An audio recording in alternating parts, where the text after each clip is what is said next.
imbestigahan. Kailangan mabalik sa akin ang alahas ko. Kap, napaka-importante sa akin ang kwintas na yon. At pag hindi mo ako natulungan, babawiin ko ang lahat ng tinulong ko dito sa barangay na ito. Gusto mo ba yon? Ngayon din, patatabang ko sila. Tama lang. Gege!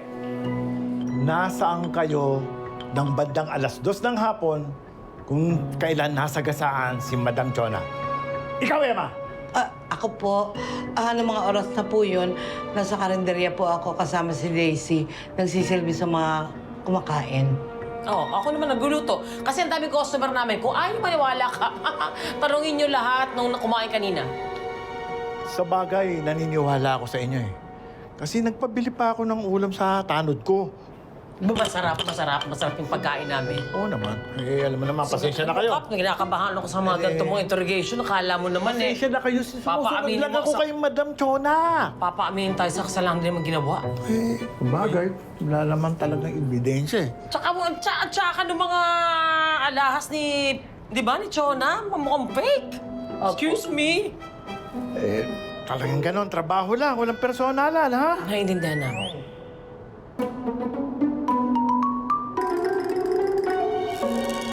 Kakay, yung order ni Aling Bioli, asa na daw? Hinahanap mo yun. Si Miss Cersei gumawa noon, kahapon. Eh ano gado oras darating yan si Miss Hershey and Miss Kisses? Aba, tambak na mga gawain din eh.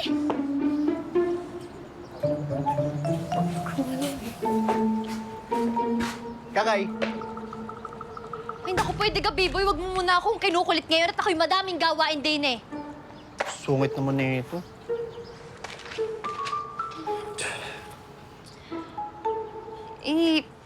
Pasensya ka na, B-boy. Gawa ng... Ito kasing sina Miss Hershey and Miss Kisses eh. Ayun, nandun sa barangay hall ngayon. Paano? Suspect sila doon sa nawawalang alahas ni Madam Chona. Kap, kahit mananahi kami, hindi kami magnanakaw po. Tsaka hindi namin pag-iinteresan yung alahas niya. Hindi po kami pinalaki ng tatay namin maging magnanakaw. Totoo yan. At saka, Kap, isa pa. Alam na alam mo kung gaano ka bintangera yung si Aling Chona na yan. Alam mo ba ginagawa namin? Papunta kami sa bahay ni Aling Didit para dalhin to.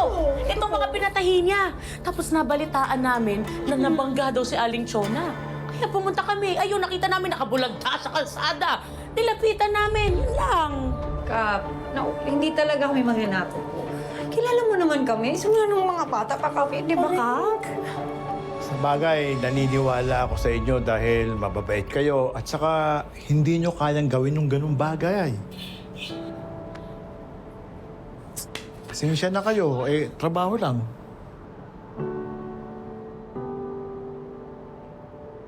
Ngayon ako lang ang nagtatrabaho din eh. Ay, nakakainis talaga. Ganun ba? Kung okay lang sa'yo, kung gusto mo, tulungan kita. Tulungan? Hindi ka nga marunong manahi eh. Hindi ako marunong manay, pero pwede mo ako maging assistant. O kaya, ano gusto mo ipagawa? Gusto mo tumambling pa ako 3 beses, back time. Sige nga, tabling ka. Ito na. Hindi, sige na. Ito, kunin mo yon. Tapos dali mo lang dyan. Oo, ka rin pala eh. Ito lang. Oo.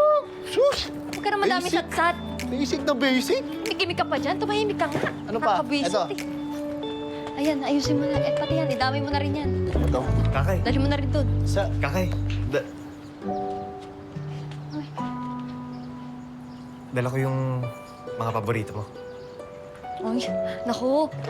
Thank you, Noli. Dahil ako sa pagkain. Alam mo, gutom na talaga ako eh. Hindi pa nga ako nagme-merienda. Paano kasi itong sina Miss Hershey and Miss Kisses? Wala din eh ngayon. Kaya ako lang yung naiwan din sa patahian. Hindi ko naman naiwan. Sige lang, kain ka na. Ay, Brad. Masarap ba to? Oo, masarap yan. Favorite mo yan. Oo.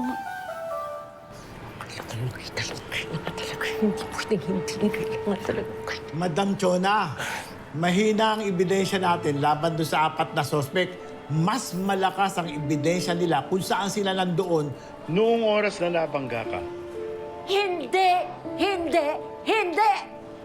Kailangan may managot! Kailangan mabalik sa akin ang alahas ko! Bukod sa 4 na suspect natin, may iba ka bang naiisip?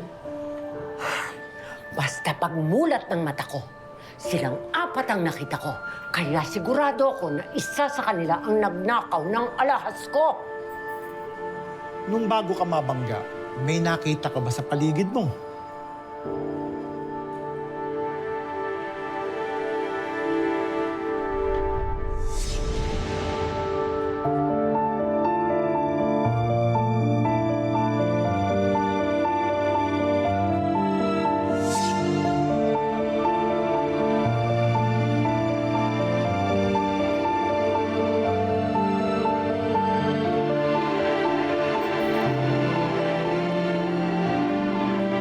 Oo.